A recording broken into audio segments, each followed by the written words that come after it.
Hello, my name's Gary Shotton, and I'm here as a part of Inspiring Better Business, ibbtalks.com.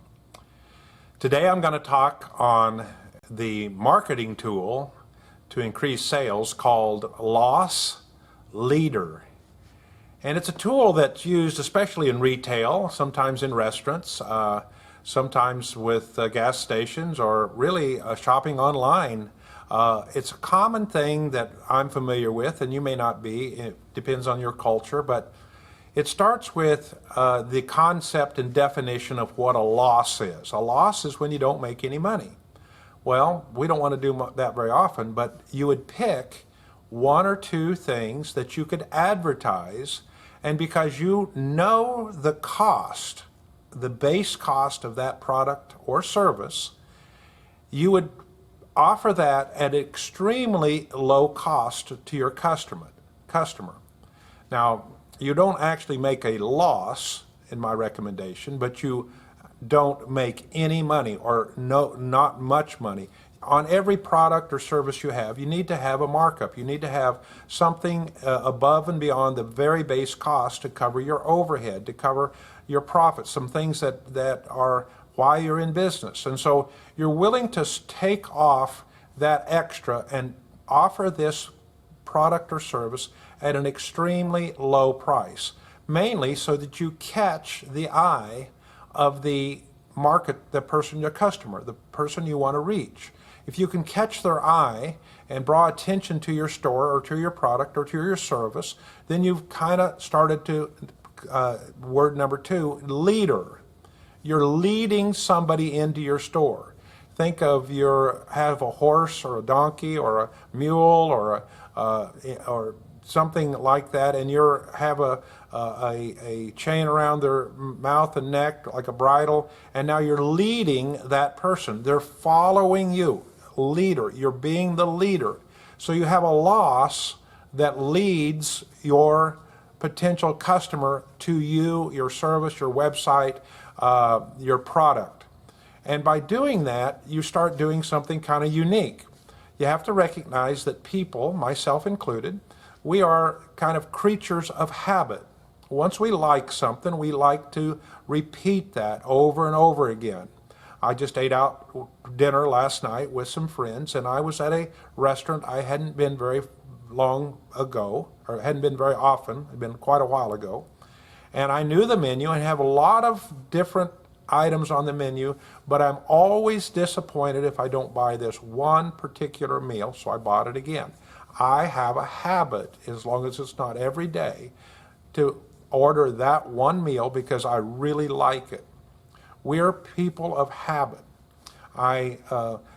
There's many examples of the habits, but just the habit of once I've gone to a grocery store where we buy our produce and our product, our food, I know where things are at. I know where the bathroom's at. I know where the checkout line is, but I know where the butter is. I know where the bread is.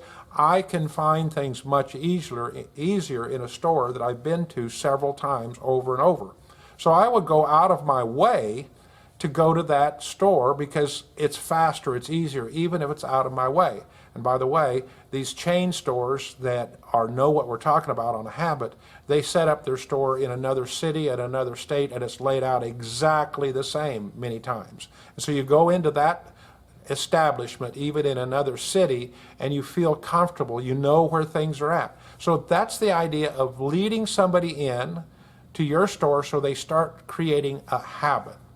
And those habits are good for you. You want those habits. You want them to have a habit of coming to your store. You don't want to break that habit. You want to be careful to keep them happy.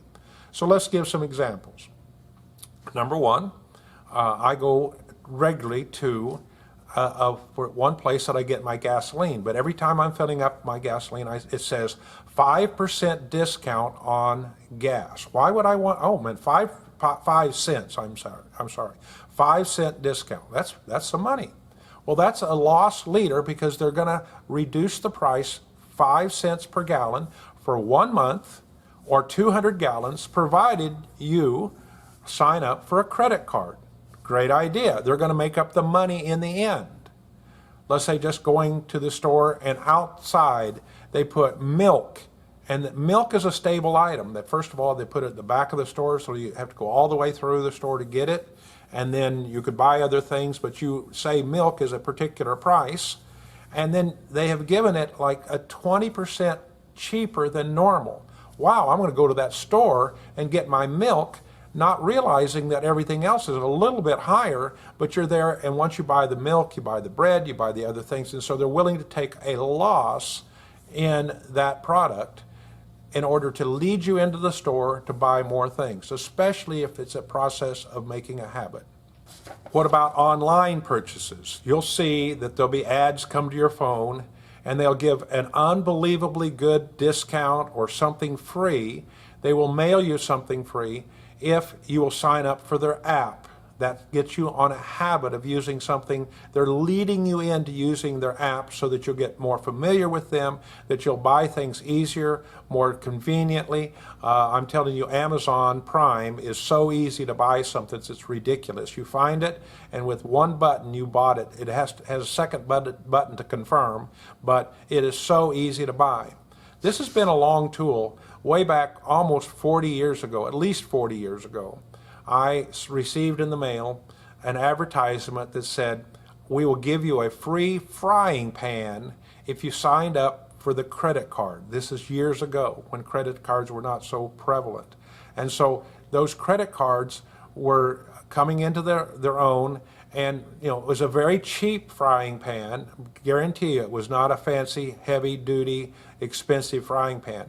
So that led me into selecting their credit card, and as far as I know, I might have kept that credit card for many 10, 15 years after I started with that credit card.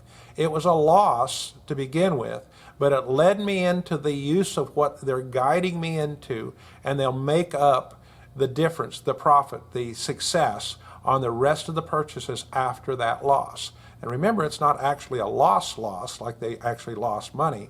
Normally it's just or unless they gave you something, but normally if it's a reduced price, it's something that they wiped out all of the profit on that, and other things had to carry the profit for the company.